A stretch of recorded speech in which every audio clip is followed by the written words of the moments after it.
Hello everyone, आप सभी का हमारे चैनल पे स्वागत है। आज के इस वीडियो में जो अध्याय नंबर 1 है विज्ञान का, रासायनिक अभिक्रियाएं एवं समीकरण के मोस्ट इंपॉर्टेंट क्वेश्चन देखेंगे जो बोर्ड एग्जाम में पूछे जाते हैं या फिर पूछे गए हैं। और इसमें मैंने एनसीईआरटी सोल्यूशन भी पहले इंक्लूड किया है क्योंकि बोर्ड एग्जाम में एनसीईआरटी से बहुत ही ज़्यादा क्वेश्चन पूछे जाते हैं। पहले आपको एनसीईआरटी सोल्यूशन मिल जाएगा, उसके बाद जो एक्स्ट्रा इंपॉर्टेंट क्वेश्चन है वो भी आपको देखने को मिलेगा। तो वीडियो बहुत हेल्पफुल है, ठीक है ना। तो और एक बात बताना चाहूँगा कि ये तो इम्पोर्टेंट क्वेश्चन का सीरीज़ है और मैं हर एक एनसीईआरटी के जो टॉपिक वाइज चीज़ों को समझाता हूँ वो पहले ही वीडियो बना चुका हूँ, जिसकी लिंक्स मैं डाल दूँगा डिस्क्रिप्शन में, ठीक है। आपको पता है मैं एक चैप्टर की दो वीडियो बनाता हूँ, एक में पूरा चीज़ समझाता हूँ, एक में सिर्फ क्वेश्चन आंसर बताता हूँ। तो चलिए शुरू करते हैं।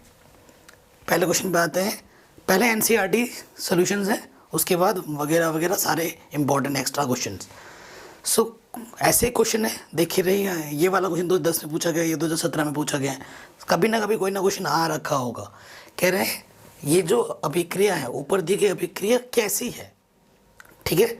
ऊपर दी गई हुई अभिक्रिया कैसी है, तो यहाँ पर देखिए Fa2 के साथ क्या है, यहाँ Al है, Al के साथ क्या आ गया, O3 आ गया।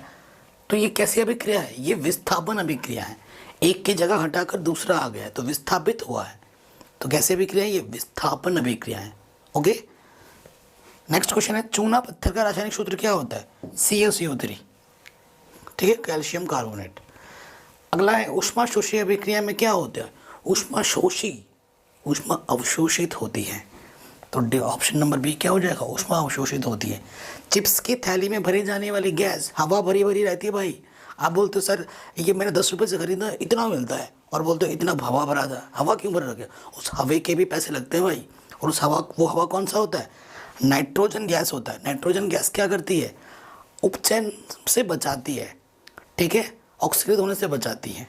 तो ये काम करती है नाइट्रोजन गैस, उसका कुरकुरापन बनाए रखती है। जंग का रासायनिक सूत्र क्या है, जंग का रासायनिक सूत्र क्या है, Fe2O3.XH2, ठीक है, ये हमारे जंग का सूत्र है।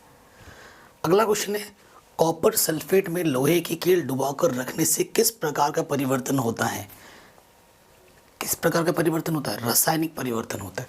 कह रहे कॉपर सल्फेट के विलायन को लोहे की कील में रखने से रासायनिक परिवर्तन होता है क्योंकि उसका कलर चेंज हो जाता है। कैल्शियम ऑक्साइड तथा जल के बीच होने वाली अभिक्रिया क्या बोला है, कैल्शियम ऑक्साइड CaO, जल मतलब H2O, अभिक्रिया करके क्या बनाएगा, CaOH का वोल्टाइज बनाता है। सिर्फ रासायनिक अभिक्रिया लिखने के लिए बोला था तो हमने लिख दिया आराम से। फिर बोल रहा है फेरस सल्फेट के क्रिस्टलों को गर्म करने पर क्या होता है। ये मेरे पास फेरस सल्फेट है, FeSO4 के 2 मॉलिक्यूल लिए मैंने, उसको मैंने गर्म किया, गर्म का चिन्ह ऐसा होता है। तो मेरे को क्या मिलेगा, फेरिक ऑक्साइड मिलेगा, सल्फर डाइऑक्साइड मिलेगा और सल्फर ट्राइऑक्साइड मिलेगा। ये पूरी समीकरण आपको लिखनी है। और बेटा पता है क्या करना है, जब भी ये समीकरण आप लिखो ना तो सिर्फ याद करने से नहीं होगा ये कि FeSO4 तीर का निशान ये वो नहीं, लिख लिख के याद करना, जल्दी याद होगा, ठीक है। और कभी भी क्वेश्चंस पूछे ना विज्ञान में तो अगर आपसे एक उदाहरण पूछे या ना पूछे आपको उदाहरण देना है। समीकरण आती है तो समीकरण लिखनी है, ठीक है, ऐसे ध्यान रखना है आप इन चीज़ों का। कह रहे वियोजन अभिक्रिया किन्हें कहते हैं, वियोजन का मतलब टूटना। तो क्या होता है, ऐसी रासायनिक अभिक्रिया जिनमें कोई पदार्थ वियोजित होकर 2 या 2 से अधिक पदार्थ उत्पन्न करता है वियोजन अभिक्रिया कहलाती है। इसके जगह पर अब उदाहरण ना, इसका उदाहरण आप ये लिख सकते हो, ये उदाहरण में आ जाएगा, ठीक है। इस कैल्शियम कार्बोनेट है, इसको गर्म किया, CaO और CO2 में अलग हो गया, तो ये उदाहरण है। कह रहे हैं वियोजन अभिक्रिया का संतुलित रासायनिक समीकरण लिखिए। वियोजन अभिक्रिया का एक कोई रासायनिक समीकरण देना था, उदाहरण है ये, आराम से दिया। और ये संतुलित भी है। संतुलित क्या होता है, जो द्रव्यमान संरक्षण के नियम को संतुलित करना है। बाएं पक्ष में और दाएं पक्ष में जो उपस्थित हमारे तत्व होते हैं उनके परमाणु क्रमांक बराबर होने चाहिए दोनों तरफ। कह रहे हैं ऊष्मीय वियोजन अभिक्रिया का उदाहरण दीजिए। ऊष्मीय वियोजन क्या, वह वियोजन जो ऊष्मा के द्वारा होता है उसे हम ऊष्मीय वियोजन कहते हैं, ठीक है। वह वियोजन जो ऊष्मा के द्वारा होता है उसे हम ऊष्मीय वियोजन कहते हैं। क्लियर। सो कह रहे हैं पोटेशियम क्लोराइड को गर्म करने पर इसका पोटेशियम क्लोराइड तथा ऑक्सीजन में वियोजित होना ऊष्मीय अभिक्रिया कहलाती है। ये पोटेशियम क्लोराइड है, इसको गर्म किया, ये तत्व हमें मिल गए। तो ये क्वेश्चन भी हमारा आराम से बन गया। आगे बढ़ते हैं। कह रहे अपचयन को परिभाषित कीजिए। अपचयन को हम दो तरीकों से परिभाषित कर सकते हैं, ऑक्सीजन का संयोग, ऑक्सीजन का जुड़ना और हाइड्रोजन का कम होना। ठीक है, इस हिसाब से उपचयन और अपचयन। अपचयन क्या होता है? वह अभिक्रिया जिसमें कोई पदार्थ हाइड्रोजन से संग्रह करता हो या ऑक्सीजन पृथक करता हो या इलेक्ट्रॉन ग्रहण करता हो। इलेक्ट्रॉन ग्रहण करेगा, यहाँ पर अपचयन है ना। तो अपचयन क्या होता है? ऑक्सीजन को त्यागता है और हाइड्रोजन को ग्रहण करता है। वह रासायनिक अभिक्रिया जिसमें ऑक्सीजन की कमी और हाइड्रोजन की वृद्धि हो या इलेक्ट्रॉन ग्रहण करता हो, उसे हम क्या बोलेंगे? अपचयन। और इसी का उल्टा कर दोगे तो हो जाएगा उपचयन। ऑक्सीजन की वृद्धि हो, हाइड्रोजन की कमी हो और इलेक्ट्रॉन को त्यागता हो तो वो क्या हो जाएगा? उपचयन। और दोनों जब एक एक साथ में हो रही हो तो उसे हम क्या बोलेंगे? रेडॉक्स अभिक्रिया या फिर अपोपचय अभिक्रिया। ठीक है, कह रहे निम्न अभिक्रिया में उपचयित तथा अपचयित पदार्थों की पहचान कीजिए। ठीक है, तो उपचयित क्या होता है और अपचयित क्या होता है वो बताना है। कह रहे दी गई अभिक्रिया में, यहाँ देखिए MnO2, यहाँ MnO2 अपचयित हो रहा है, इसके साथ ऑक्सीजन है और यहाँ देखिए ऑक्सीजन नहीं है। ऑक्सीजन की क्या हो रही है? कमी हो रही है। ऑक्सीजन का कमी मतलब अपचयन, तो अपचयित हो रहा है। और यहाँ देखिए HCl है। ठीक है, H था, H के साथ क्या लग गया? देखो भाई ऑक्सीजन लग गया, तो ये क्या हो रहा है? उपचयित हो रहा है। तो यहाँ पर HCl क्या हो रहा है? उपचयित हो रहा है। ठीक, बड़ा आसान था। ऑक्सीजन का संयोग उपचयित, ऑक्सीजन की कमी अपचयन, सीधी सी बात। अगला क्वेश्चन है हमसे क्या बोल रहा है? सिल्वर के शोधन में सिल्वर नाइट्रेट के विलयन से सिल्वर प्राप्त करने के लिए कॉपर धातु द्वारा विस्थापन किया जाता है। इस प्रक्रिया के लिए अभिक्रिया लिखिए। बस रासायनिक समीकरण देना है। तो ये सिल्वर नाइट्रेट है, ये मेरा कॉपर है, क्रिया करके कॉपर नाइट्रेट बनाएगा और सिल्वर अलग करेगा। सिल्वर बोले तो चांदी, समझ रहे हो? तो ये हो जाएगा। अगला क्वेश्चन हमसे पूछेगा, एक भूरे रंग के चमकदार तत्व X को वायु की उपस्थिति में गर्म करने पर वह काले रंग का हो जाता है। इस तत्व X एवं उसके काले रंग के यौगिक का नाम बताइए। तो जो तत्व है भूरे रंग का, उसका नाम क्या है? कॉपर। और इसका जो गर्म करने पर क्या हो जाता है? कॉपर ऑक्साइड हो जाता है। ठीक है, कॉपर ऑक्साइड CuO। कह रहे हैं सफ़ेदी करने पर किस पदार्थ के कारण दीवारों पर चमक आ जाती है? जब आप सफ़ेदी करते हो तो दीवार पर चमक मारता है ना? तो वो चमक कहाँ से आती है? सफ़ेदी करने से बुझे हुए चूने का प्रयोग किया जाता है, जो वायुमंडलीय कार्बन डाइऑक्साइड के साथ अभिक्रिया करके कैल्शियम कार्बोनेट की पतली परत बना देता है। और वो कैल्शियम कार्बोनेट की जो पतली परत है वो चमकीली होती है, इसीलिए आपको चमकती हुई दिखती है। कह रहे हैं लोहे की वस्तुओं को हम पेंट क्यों करते हैं? संक्षारित होने से बचाने के लिए, उसकी आयु को वृद्धि करने के लिए, है ना? तो कह रहे हैं लोहे की वस्तु वायु की ऑक्सीजन तथा नमी के साथ संपर्क में आने से संक्षारित हो जाती है। संक्षारित का मतलब उस पर जंग लग जाता है। ठीक है, अर्थात इन पर जंग लग जाती है। इन्हें जंग से बचाने के लिए हम लोहे की वस्तुओं को पेंट करते हैं। सिंपल। अगला क्वेश्चन हमसे पूछा है भाई जंग क्या है? जंग क्या है? तो जंग क्या होता है? जंग आयरन ऑक्साइड और आयरन हाइड्रोक्साइड का मिश्रण होता है। समझे बेटा? आयरन ऑक्साइड तथा आयरन हाइड्रोक्साइड का मिश्रण होता है। और जंग का फॉर्मूला थोड़ी देर पहले लिखाया था हमने। ठीक है, कह रहे तेल एवं वसायुक्त खाद्य पदार्थों को नाइट्रोजन में प्रवाहित क्यों किया जाता है? ताकि उसे उपचयित होने से बचाने के लिए। ठीक है, अगर वो उपचयित हो जाएगी तो उसका जो कुरकुरापन है वो खत्म हो जाएगा और फिर वो विकृत गंधिता हो जाएगी। कह रहे तेल तथा वसा का उपचयन होने पर विकृत गंधी हो जाते हैं तथा इनकी गंध तथा स्वाद में परिवर्तन हो जाता है। जब तेल एवं वसा खाद्य पदार्थों को उपचयित होने से बचाने हेतु हम इन्हें नाइट्रोजन में प्रवाहित करते हैं। ठीक है, आराम से हो गया, समझ में आ गया होगा। ये बहुत ही आसान है। जब आपने मेरे NCERTs की वीडियोस देखे होंगे ना, उसके साथ ये सोने पे सुहागा, ये सारी चीज़ आएंगी अगर आपने वो वीडियो देखी होगी। ठीक है, क्योंकि वो आएगी तो ये आएगा और वो आएगा तो ये सोने पे सुहागा हो जाएगा। कह रहे विस्थापन अभिक्रिया का एक उदाहरण दीजिए। विस्थापन अभिक्रिया भी हमने दो बताया था स्टार्टिंग में। ठीक है, उदाहरण देने के लिए बोला है, तो जितना बोले आप उतना ही करो। विस्थापन है, देखो ये Fe है, ये CuSO4 है, तो Fe के साथ क्या आ गया, देखो SO4 आ गया और Cu अलग हो गया, तो ये क्या है, विस्थापन अभिक्रिया है। Fe iron, CuSO4 copper sulphate, FeSO4 क्या होता है, फेरस सल्फेट, और ये Cu क्या है, कॉपर। तो ये इसका उदाहरण देने के लिए बोला था, तो हमने दे दिया उदाहरण। कह रहे संयोजन अभिक्रिया किसे कहते हैं, उदाहरण दीजिए। संयोजन किसे कहते हैं, जब दो तत्व जुड़कर एक नया तत्व देगा उसे हम संयोजन बोलेंगे। वे अभिक्रियाएं जिनमें दो या दो से अधिक पदार्थ संयोजित होकर एक पदार्थ बनाते हैं, एक ही पदार्थ बनेगा, संयोजन अभिक्रिया कहलाती है।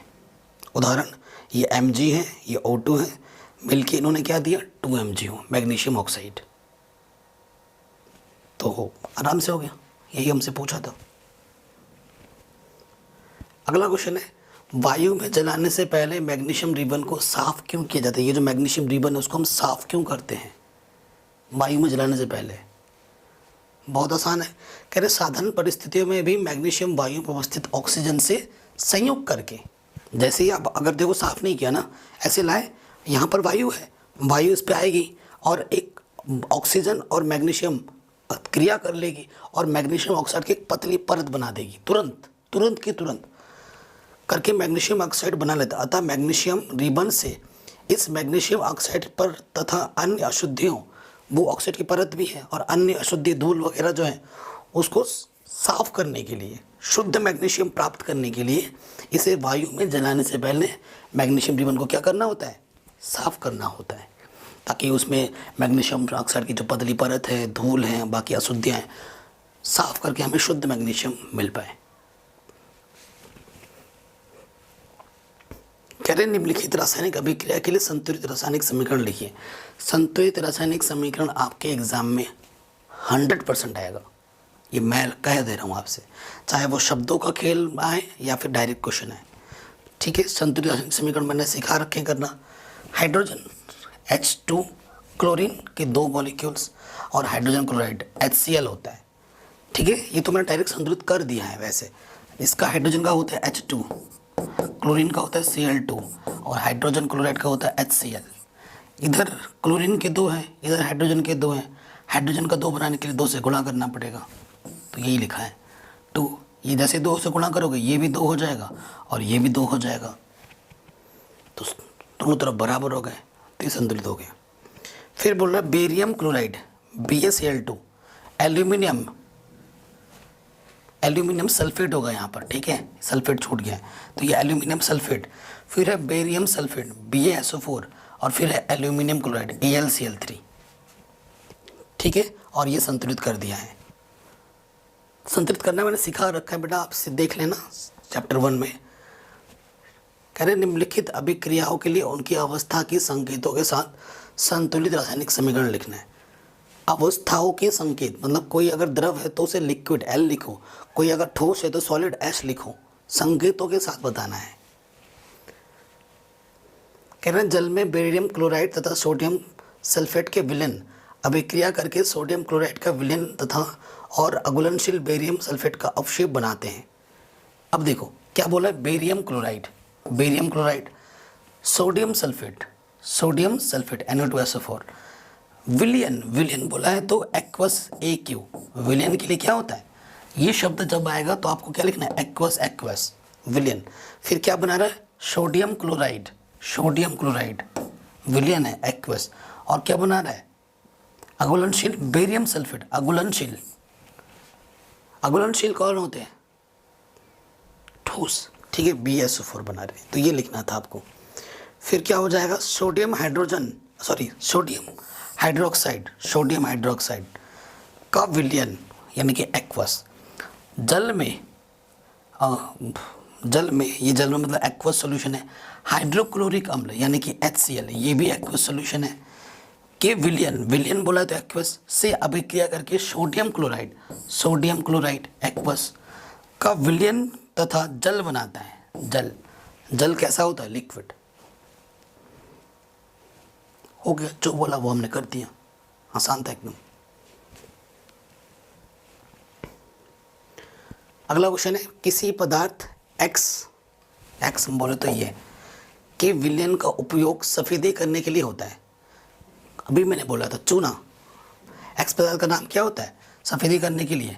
Calcium oxide. इसे क्या बोला जाता है? बुझा हुआ चूना, अनबुझा हुआ चूना। या और इसका सूत्र क्या होता है?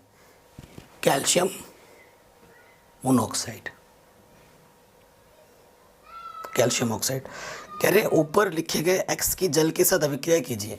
ये जो CaAO है ये मेरा एक्स था, इसके जल के साथ अभिक्रिया करनी है। जल बोले तो H2O। तो अभी स्टार्टिंग में ऐसा देखा था, जब कैल्शियम ऑक्साइड पानी के साथ अभिक्रिया करता है तो कैल्शियम हाइड्रोक्साइड बनाता है,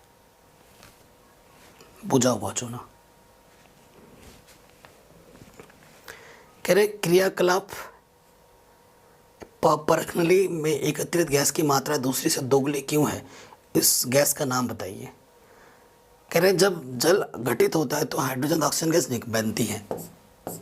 ठीक है, ये जल है, इसको जब अपघटित करोगे तो हाइड्रोजन गैस और ऑक्सीजन बनती है। ये क्रियाकलाप था एक, ठीक है, उस पर बेस्ड क्वेश्चन था ये। कह रहे हैं जब लोहे की कील को कॉपर सल्फेट की विलयन में डुबोया जाता है तो विलयन का रंग बदल क्यों जाता है? लोहे का कील है Fe, कॉपर सल्फेट CuSO4 के विलयन में जब डुबोगे तो उसका रंग क्यों बदल जाता है? ठीक है, सक्रियता श्रेणी का गुण है। कह रहे कॉपर सल्फेट के विलयन में कॉपर सल्फेट का विलयन नीला रंग परिवर्तित हो जाता है क्योंकि यहाँ से है आयरन का स्थान सक्रियता श्रेणी में कॉपर से ऊपर है। कॉपर से शक्तिशाली होता है आयरन, और आपको पता है जो शक्तिशाली है वो कमज़ोर को हटा देता है अपने रास्ते से और उसकी जगह पे खुद आ जाता है। कह रहे आयरन का स्थान यहाँ से इंपॉर्टेंट है, आयरन का स्थान सक्रियता श्रेणी में कॉपर से ऊपर है, अर्थात वो उसके विलयन से उसे विस्थापित कर देता है तथा आयरन सल्फेट बन जाता है।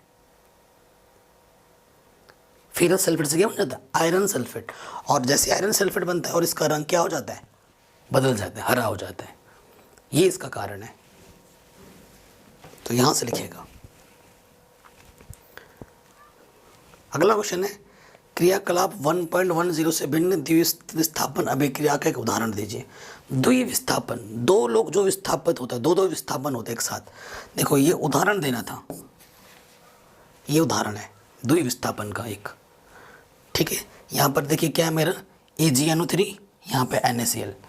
तो देखो Ag के साथ क्या लग गया? Cl, और Na के साथ क्या लग गया? NO3। तो द्विविस्थापन हुआ है, AgCl NaNO3, द्विविस्थापन। तो द्विविस्थापन का एक उदाहरण देने के लिए बोला था, तो इसे लिख के याद कर लेना। ठीक है, ये चीज़ भी हो गई। अगला क्वेश्चन है, निम्न अभिक्रिया में उपचयित तथा अपचयित पदार्थों की पहचान कीजिए कि भैया किसका उपचयन हो रहा है, किसका अपचयन। उपचयन बोले तो ऑक्सीजन का जुड़ना, अपचयन बोले तो ऑक्सीजन का कम होना। देखिए यहाँ सोडियम इकलौता था, सोडियम के साथ क्या जुड़ गया है? ऑक्सीजन। तो भैया सोडियम का क्या हुआ है? उपचयन। Na उपचयित होता है, ठीक है।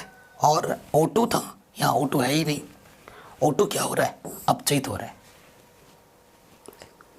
सीधी सी बात है। फिर यहाँ देखो ये बड़ा शानदार एग्जाम्पल है, मोस्ट इम्पॉर्टेंट। ये जो एग्जाम्पल है इसे आप रेडॉक्स अभिक्रिया के लिए भी याद कर सकते हो। रेडॉक्स है ना, रेडॉक्स अभिक्रिया क्या होता है? जिसमें उपचयन और अपचयन अभिक्रिया दोनों साथ साथ होते हैं, है ना। सो देखो CuO है, ये H2 है। तो यहाँ देखो क्या हो रहा है? ऑक्सीजन की कमी हो रही है। ऑक्सीजन की कमी मतलब अपचयन, और यहाँ हाइड्रोजन है, हाइड्रोजन के साथ क्या लग गया? O। तो यहाँ H2 का क्या हो रहा है? उपचयन। तो उपचयन और अपचयन दोनों साथ साथ हो रहे हैं, यानी कि ये क्या है? रेडॉक्स अभिक्रिया है। ये रेडॉक्स अभिक्रिया का एक बेहतरीन उदाहरण है, शानदार, छोटा सा, नन्हा सा, प्यारा सा। अगला क्वेश्चन है, कह रहे नीचे दी गई अभिक्रिया के संबंध में कौन सा कथन सत्य है? ये PbO है, ये C है, तीर का निशान 2PbCO2, ठीक है। सो क्या हो रहा है वो आपको बताना है।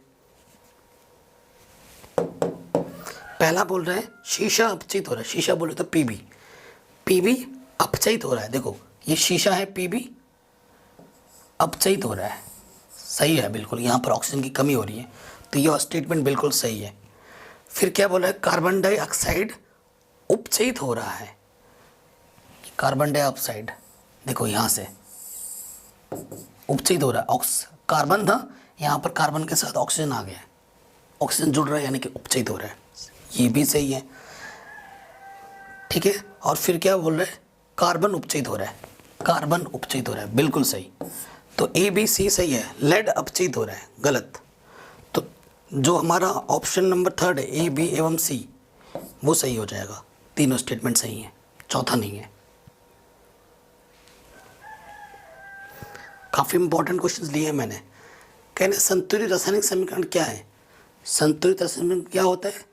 अभिक्रिया के दोनों तरफ जब अभिकारक में भाग लेने वाले पदार्थों के परमाणु क्रमांक समान हो उसे हम संतुलित रासायनिक समीकरण कहते हैं।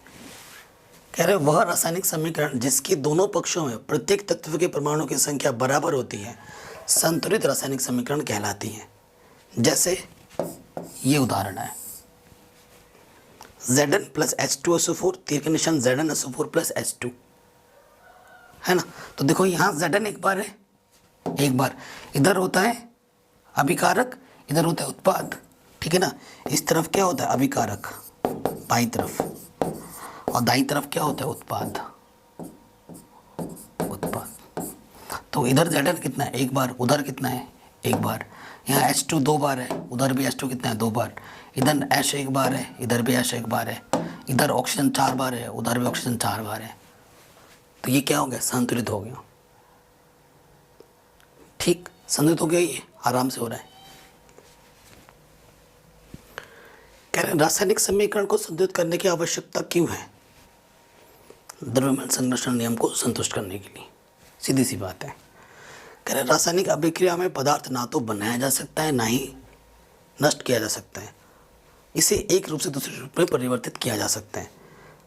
द्रव्यमान संरक्षण का नियम है, रासायनिक अभिक्रियाओं में द्रव्यमान संरक्षण के नियम को संतुष्ट करने के लिए रासायनिक समीकरणों को संतुलित करना आवश्यक है। सो एक वर्ड में इसका उत्तर है, किस लिए? द्रव्यमान संरक्षण के नियम को संतुलित करने के लिए रासायनिक समीकरण को संतुलित करना आवश्यक है। अगला क्वेश्चन है, तो रासायनिक समीकरण कब देना था आपको, ये H2 प्लस N2, तीर का निशान क्या हो गया NH3। ये एक रासायनिक, इसको अब संतुलित करना है। देखो ये संतुलित नहीं है, अब मैं संतुलित कर रहा हूँ। ये H2 है मेरा, ये मेरा N2 है और ये मेरा NH3 है। देसी स्टाइल में हम इसको संतुष्ट करेंगे, देसी स्टाइल।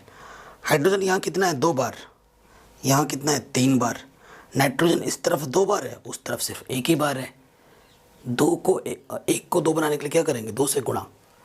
जैसे ही मैंने नाइट्रोजन को 2 बनाया, नाइट्रोजन तो 2 हो गया, साथ ही साथ हाइड्रोजन कितना हो गया, 3 2 6 हो गया। और 6 बनाने के लिए क्या करेंगे, इधर 2 है, 2 3 6, तो ये मेरा संतुलित बन गया। मतलब इधर 3 से गुणा करना है और इधर 2 से, संतुलित आराम से। ठीक है, ये पद पुद करके लिख रखा है, आप चाहो तो ऐसे लिख सकते हो। ठीक है, मैं तो बड़ा आसान से समझाता हूँ, इन सब पद पुद के चक्कर में आपका टाइम वेस्ट बहुत हो जाएगा।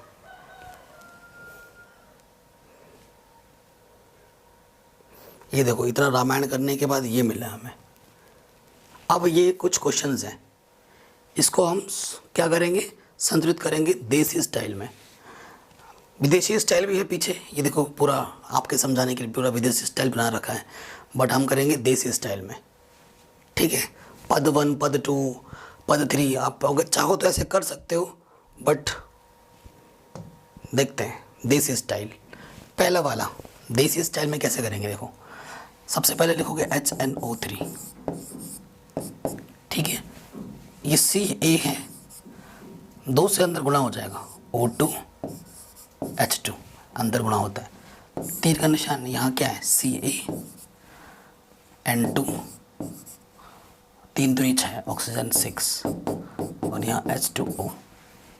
ठीक है, देसी स्टाइल देखना। अब देखो इधर H कितना है, 1 2 3 H है, इधर हाइड्रोजन 3 है और इस तरफ हाइड्रोजन 2 है। ओके, इधर नाइट्रोजन 1, इधर नाइट्रोजन 2 है। ओके, नाइट्रोजन 2 है। ओके, यहाँ ऑक्सीजन 3 है, 3 और ये 2 5 है और इधर ऑक्सीजन 6 है और एक 7 है। ठीक है, ये गड़बड़ हो रहा है। तो सबसे इजी जो हमें पड़ रहा है वो है नाइट्रोजन। उस तरफ नाइट्रोजन 2 है और इस तरफ नाइट्रोजन 1 है। तो 1 को 2 बनाने के लिए क्या करूँगा मैं, 2 से गुणा कर दूंगा।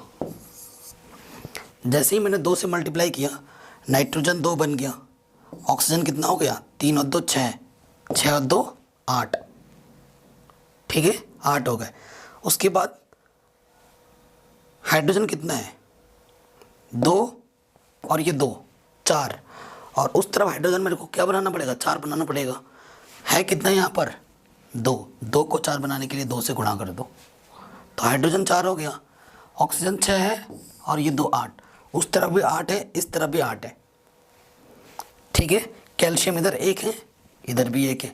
नाइट्रोजन उस तरफ 2 है, इस तरफ भी 2 है, बराबर हो गया। सो हमने क्या किया, इस वाले में 2 से गुणा किया और इस वाले में 2 से गुणा किया, संतुलित है ना, आराम से हो गया मक्खन की तरह। नेक्स्ट वाले में आ जाओ। सोडियम इधर 1 है, उधर 2 है।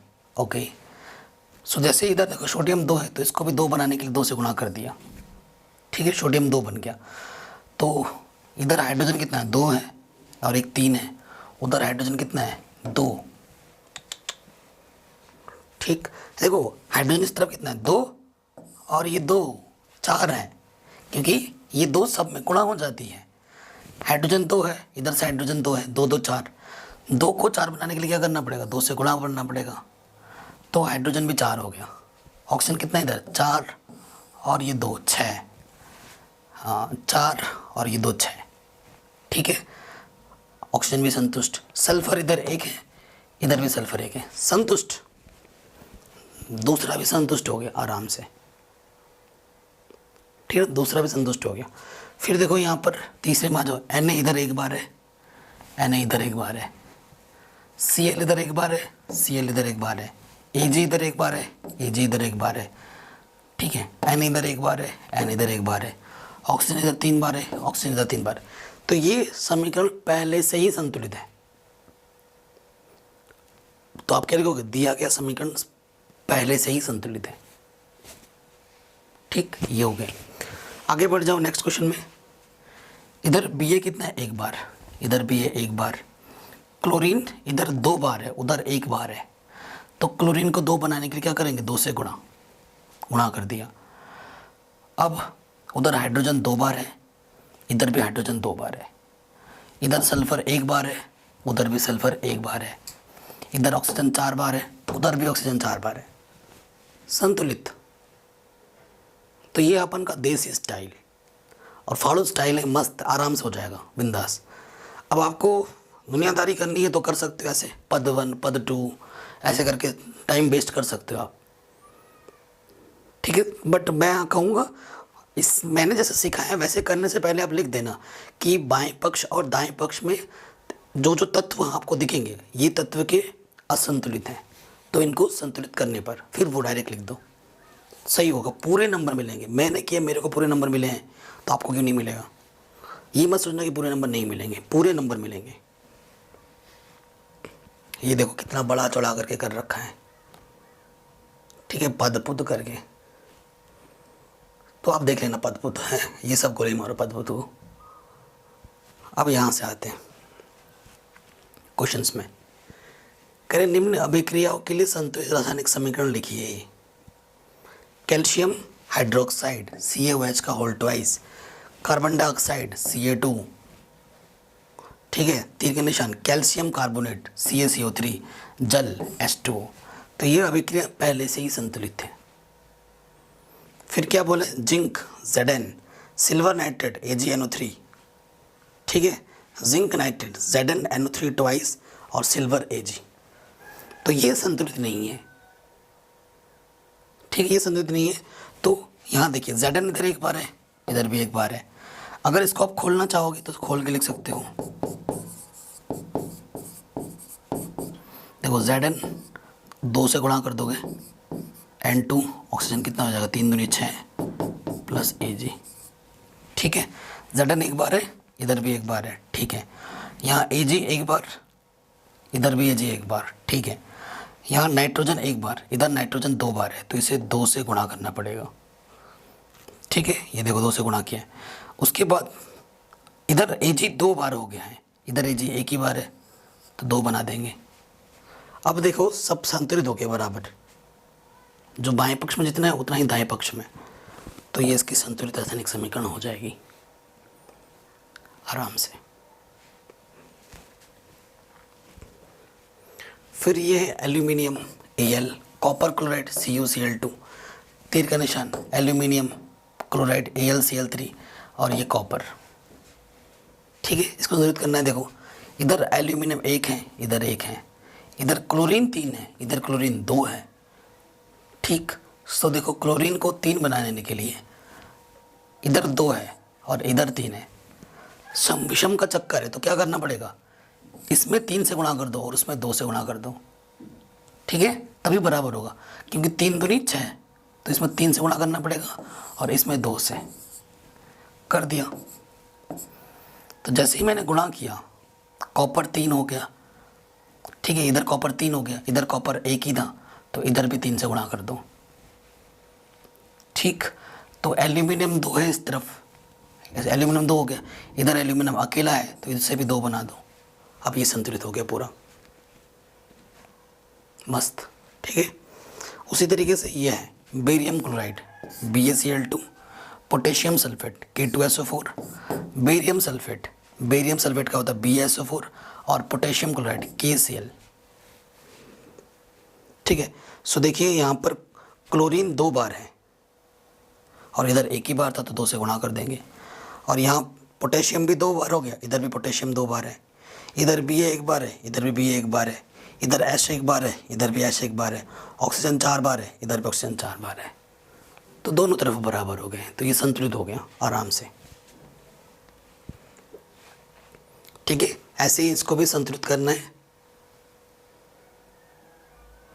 अब इसमें क्या है, ये क्वेश्चन और शानदार है।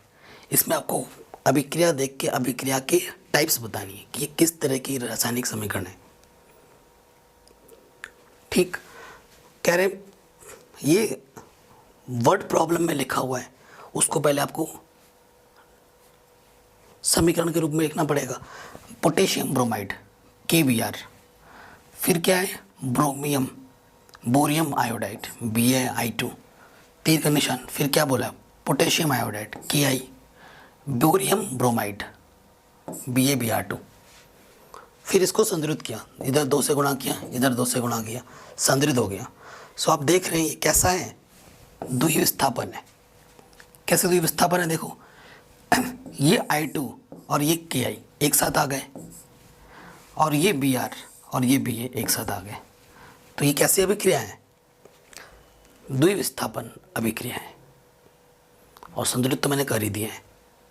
फिर क्या है, देखो जिंक कार्बोनेट ZnCO3, तीर का निशान, जिंक ऑक्साइड ZnO, फिर कार्बन डाइऑक्साइड, ये पहले से ही संतुलित है और एक टूट के 2 में बन जा रहा है, तो ये कैसा अभिक्रिया है, विस्थापन, विस्थापन बोल रहा हूँ, वियोजन। ठीक है, तो ये कैसी अभिक्रिया है, वियोजन अभिक्रिया है। ठीक है, फिर देखो ये हाइड्रोजन यानी कि H2, फिर chlorine Cl2, hydrogen chloride HCl, इधर हाइड्रोजन 2 था, इधर क्लोरीन 2 है, हाइड्रोजन को 2 बनाने के 2 से गुणा करेंगे, तो हाइड्रोजन भी 2 बन जाएगा, क्लोरीन भी 2 बन जाएगा, संतुलित हो जाएगा। तो कैसी अभिक्रिया है, 2 चीज़ जुड़कर 1 दे रहा है, H2 और Cl2 HCl दे रहे हैं। ठीक है, 2 चीज़ मिलकर एक नया पदार्थ दे रहा है, यानी कि संतुलित बोल रहा हूँ, संयोजन अभिक्रिया है और ये संतुलित भी है। ठीक है, उसके बाद आ रहा है मैग्नीशियम हाइड्रोक्साइड। ठीक है, तो मैग्नीशियम उसके साथ जुड़ रहा है हाइड्रोक्लोरिक अम्ल HCl, वो बन रहा है मैग्नीशियम क्लोराइड MgCl2, और फिर क्या दे रहा है हाइड्रोजन H2, तो ये भी क्या है, संतुलित है और ये विस्थापन अभिक्रिया। क्वेश्चन में आते हैं अब। नेक्स्ट क्वेश्चन है, ये सारे ही इम्पोर्टेंट है, बोर्ड एग्जाम में बार बार पूछे जाते हैं। कह रहे हैं ऊष्माक्षेपी तथा ऊष्माशोषी अभिक्रियाओं का क्या अर्थ है, उदाहरण दीजिए या फिर उदाहरण सहित बताइए। ऊष्माक्षेपी नाम से ही स्पष्ट है। ऊष्माक्षेपी का मतलब वह अभिक्रिया जिसमें ऊष्मा निकलती है। ऊष्माशोषी का मतलब वो अभिक्रिया जिसमें ऊष्मा अवशोषित होती है। तो ऊष्माक्षेपी का मतलब क्या होगा, वह रासायनिक अभिक्रिया जिसकी अभिक्रिया के फलस्वरूप ऊष्मा उत्पन्न होती है या ऊष्मा निकलती है, ऊष्माक्षेपी अभिक्रिया कहलाती है। ये दो उदाहरण दे दिए मैंने, कोई सा भी एक उदाहरण याद कर लो। ये वाला याद कर लेना, carbon plus oxygen C+O2 CO2 98.31 calorie. तो यहाँ पर अगर ये चीज़ याद नहीं हो रही है तो यहाँ बस ऐसे लिख देना प्लस ऊष्मा, इतना भी लिखोगे तो भी चल जाएगा। ठीक है। ऊष्माशोषी इसका उल्टा क्या होता है, वह रासायनिक अभिक्रिया जिसकी रासायनिक अभिक्रिया के में कुछ ऊष्मा का अवशोषण होता है। ऐसे ऐसे लिख सकते हो, वह रासायनिक समीकरण जिसमें ऊष्मा का अवशोषण होता है क्या कहलाता है, ऊष्माशोषी अभिक्रिया कहलाती है। ये जैसे उदाहरण हो जाएगा N2 + O2 2NO। इसमें प्लस में लिखा जाता है ऊष्मा को और इसमें माइनस में लिखा जाता है, तो यहाँ पे ऐसे लिखते हैं माइनस ऊष्मा। अगर ये याद नहीं होता है तो माइनस ऊष्मा लिख देना। ठीक है, मोस्ट इंपॉर्टेंट है बेटा, एग्जाम में बार बार आता है। कह रहे श्वसन को ऊष्माक्षेपी अभिक्रिया क्यों कहते हैं, वर्णन कीजिए। श्वसन सांस लेना, जब आप सांस लेते हो, ठंडी सांस लेते हो, जब सांस छोड़ते हो देना गर्माहट होती है उसमें एक, तो श्वसन को ऊष्माक्षेपी अभिक्रिया क्यों कहते हैं, क्योंकि ऊष्मा निकलती है बेटा, इसलिए तो ऊष्माक्षेपी बोला जा रहा है। क्यों कैसे होता है वो हम देख रहे हैं। कह रहे श्वसन को ऊष्माक्षेपी अभिक्रिया इसलिए कहा जाता है क्योंकि इस प्रक्रिया में श्वसित की गई ऑक्सीजन, जो ऑक्सीजन हम लेते हैं, भोजन के पाचन से प्राप्त ग्लूकोज से संयुक्त होकर ऊर्जा उत्पन्न करती है। यह ऊर्जा एटीपी में संचित हो जाती है, इसीलिए इसे ऊष्माक्षेपी अभिक्रिया कहा जाता है। ठीक, ये हो जाएगा आंसर। नेक्स्ट बोल रहा है वियोजन अभिक्रिया को संयोजन अभिक्रिया के विपरीत क्यों कहा जाता है। ठीक है, वियोजन को संयोजन अभिक्रिया के उल्टा क्यों माना जाता है। अभिक्रियाओं के लिए समीकरण भी लिखिए। वियोजन का मतलब होता है अलग होना और संयोजन का मतलब होता है जुड़ना। तो अलग क्यों नहीं कहें भाई, एक दूसरे के अपोजिट हैं ये, है ना, पर विलोम है। कह रहे वियोजन अभिक्रियाएं संयोजन अभिक्रिया के विपरीत इसलिए मानी जाती है क्योंकि संयोजन अभिक्रिया में दो या अधिक पदार्थ परस्पर संयोग होकर एक नया पदार्थ बनाते हैं। ठीक है, जैसे ये उदाहरण है, मैग्नीशियम और ऑक्सीजन मिलकर क्या बनाएंगे, मैग्नीशियम ऑक्साइड। ठीक है, MgO। और जबकि वियोजन में क्या होता है, एक ही यौगिक टुकड़ों में बट जाता है, एक ही यौगिक विखंडित होकर दो या दो से अधिक पदार्थ बनाता है।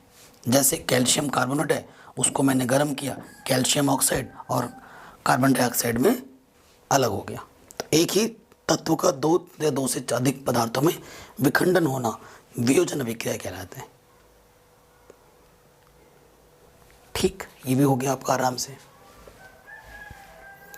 अगला क्वेश्चन है, उन वियोजन अभिक्रियाओं के लिए एक एक समीकरण लिखिए जिनसे ऊष्मा, प्रकाश एवं विद्युत के रूप में ऊर्जा प्रदान की जाती है। एक ऊष्मा के रूप में देना है, एक प्रकाश के रूप में देना और एक विद्युत के रूप में देना है। तो ऊष्मा के रूप में ये वाला उदाहरण है, कैल्शियम कार्बोनेट ऊष्मा दिया, कैल्शियम ऑक्साइड और कार्बन डाइऑक्साइड मतलब टूट गया, वियोजन हो गया। प्रकाश के रूप में ये मेरा AgCl है, इसको मैंने प्रकाश मतलब सूर्य की प्रकाश में ये Ag और क्लोरीन अलग हो गए। और ये वाला हमारा पास पानी है, पानी में हमने विद्युत दिया, इलेक्ट्रिसिटी दी, हाइड्रोजन गैस और ऑक्सीजन गैस में परिवर्तित हो गई। तो ये तीन उदाहरण है, ये ऊष्मा के रूप में है, ये प्रकाश के रूप में है और ये विद्युत के रूप में है। मस्त एक क्वेश्चन है एकदम। अगला क्वेश्चन बहुत इंपॉर्टेंट है, काफ़ी बार पूछा गया बोर्ड एग्जाम में। कह रहे हैं विस्थापन अभिक्रिया और द्विविस्थापन अभिक्रिया में क्या अंतर है, उदाहरण से एक बताइए। तो ऐसे इस तरफ लिखना पड़ेगा विस्थापन अभिक्रिया, उस तरफ लिखना पड़ेगा हमें द्विविस्थापन अभिक्रिया। तो परिभाषा लिखना, पहले वाले में क्या लिखोगे, परिभाषा दोनों की। इस अभिक्रिया में एक ही सक्रिय तत्व किसी यौगिक में उपस्थित अन्य तत्व को प्रतिस्थापित कर देते हैं। जो भी आपको परिभाषा याद है ना विस्थापन द्विविस्थापन की, वो यहाँ लिख दो। और इसमें एक में विस्थापन होता है, उसमें दो में विस्थापन होता है। इन अभिक्रियाओं में आयनों का परस्पर विस्थापन होता है। इन क्रियाओं में परमाणु के समूह का दूसरे परमाणु के द्वारा विस्थापन होता है। नेक्स्ट अंतर क्या है? अभिक्रिया में प्रायः अभिक्रियाशील तत्व कम क्रियाशील तत्व का स्थान ले लेता है ना। विस्थापन में क्या होता है, जो ज़्यादा सक्रिय तत्व है वो कम को हटाकर अपना जगह ले लेते हैं। और इसमें क्या होता है, अब इसका उदाहरण देते हैं। इसमें तो तत्वों का विस्थापन होता है। इसमें एक उदाहरण दे दो, जैसे ये एक उदाहरण है, यहाँ से कोई एक उदाहरण दे दो, बस हो गया अंतर। ठीक है, यही लिखना है आपको एग्जाम में। अगला क्वेश्चन है, सिल्वर के शोधन में सिल्वर नाइट्रेट विलयन से सिल्वर प्राप्त करने के लिए कॉपर धातु द्वारा विस्थापित किया जाता है। इस प्रक्रिया के लिए अभिक्रिया दीजिए, सिर्फ रासायनिक समीकरण लिखना है। तो ये देखो सिल्वर नाइट्रेट है, AgNO3 है, फिर क्या डाला गया है इसमें, कॉपर डाला गया है, तो क्या हो जाएगा Cu कॉपर नाइट्रेट। ठीक है, और ये मेरा सिल्वर का शोधन हो गया, सिल्वर अलग मिल गया मेरे को। ठीक, आराम से हो गया। अगला क्वेश्चन है, अवक्षेपण अभिक्रिया से आप क्या समझते हैं, उदाहरण देकर समझाइए। जब किसी अभिक्रिया में करने के बाद अवशेप बचे रह जाते हैं ना, तो ऐसे अभिक्रिया को हम अवक्षेपण अभिक्रिया कहते हैं। कह रहे अवक्षेपण अभिक्रिया वह अभिक्रिया है जिसमें दो यौगिकों के मिश्रित होने पर अवक्षेप उत्पन्न होता है, अवक्षेपण अभिक्रिया कहलाती है। जैसे Na2SO4 लिया और BaCl2 लिया, इसको मिलाया, मेरे को मिला BaSO4। ये जो BaSO4 है ये अवक्षेप है। ठीक है, प्रेसिपिटेट बोला जाता है अंग्रेजी में, और ये NaCl। ठीक है, तो ये अवक्षेपण अभिक्रिया का एक उदाहरण है, लिख के याद कर लेना। आपको हर एक अभिक्रिया के लिए एग्जाम्पल ज़रूर देना है, ये रिएक्शन ज़रूर लिखनी है, चाहे पूछे या ना पूछे। अगर नहीं लिखोगे तो नंबर कटेंगे उसके। अगला क्वेश्चन है, ऑक्सीजन के योग या ह्रास के आधार पर निम्न पदों की व्याख्या कीजिए। उपचयन अपचयन। तो उपचयन में क्या होता है, ऑक्सीजन का जुड़ना, उपचयन अभिक्रिया। अपचयन में क्या होता है, ऑक्सीजन की कमी। तो इस अभिक्रिया में ऑक्सीजन संयोजित होती है उपचयन में, जैसे S+O2 HO2, ऑक्सीजन जुड़ रहा है। अपचयन क्या होता है, इस प्रक्रिया में ऑक्सीजन घटती है, लुप्त होती है। देखो यहाँ पर कॉपर ऑक्साइड है, यहाँ से सिर्फ कॉपर है, तो ये क्या है, अपचयन हो रहा है इसमें, और इसमें उपचयन हो रहा है। ठीक, ये भी हो गया। तो ये क्वेश्चन पहले भी हम कर चुके हैं।